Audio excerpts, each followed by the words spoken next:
গতকাল প্রয়াত হয়েছিলেন রাজ্যের বরিষ্ঠ সাংবাদিক দুলাল চক্রবর্তী। সোমবার বরিষ্ঠ সাংবাদিক দুলাল চক্রবর্তীর বাড়িতে পৌঁছান রাজ্যের মুখ্যমন্ত্রী প্রফেসর ডাক্তার মানিক সাহা। কথা বলেন পরিবার পরিজন এবং স্ত্রীর সঙ্গে। কিভাবে মৃত্যু হয়েছে সেই বিষয়ে খোঁজ খবর নেন মুখ্যমন্ত্রী। একটু রেলে যাচ্ছিলাম, আমাদের প্রোগ্রাম ছিল, তো কাঞ্চনজঙ্ঘাতে যখন বসেছি তো বাদেই আমার কাছে খবরটা এলো যে সাংবাদিক দুলাল চক্রবর্তী আনবে।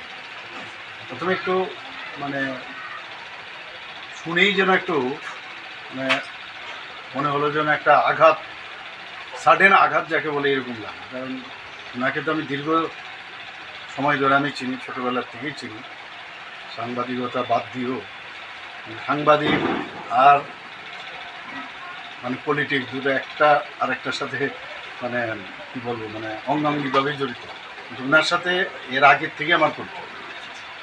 আর এখন তো আমার এই বিধানসভা এলাকারও ওনার মানে এখানে উনি থাকেন। এই দীর্ঘ সময় ধরে ওনাকে চিনি। মন খোলা মানুষ, যখন মনে যা ওনার আসতো একদম মানে পরিষ্কারভাবে বলে দিত। মাঝে মাঝে কথা হতো, অনেক সময় সাজেশনও দিতেন যে এই বিষয় একটু আপনারা যদি নজর দিন তাহলে ভালো হবে। তো ওনার যে সাজেশনগুলো আজকের তারিখে মনে হয় খুবই প্রাসঙ্গিক, এবং এগুলো কিন্তু খুব কাজেও এসছে।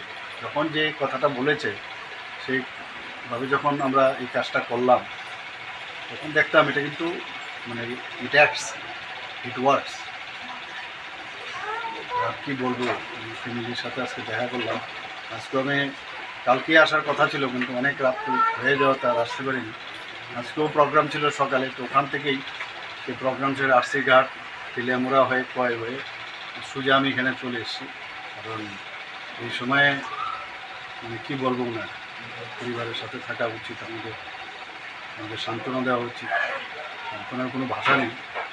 এবং বিদেহী আত্মার বাবুর আত্মার সদ্গতি কামনা। আপনার মনে হয় না এই স্যারের এই জায়গাটা অন্য কেউ কোনো সময় নিতে পারবে মনে হয়?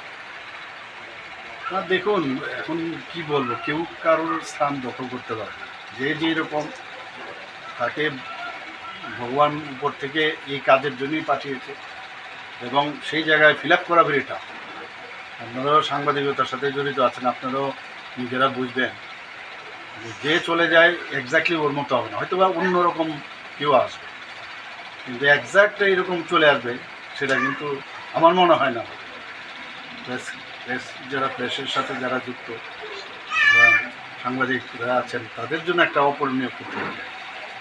Bureau report, news live 24 Tripura.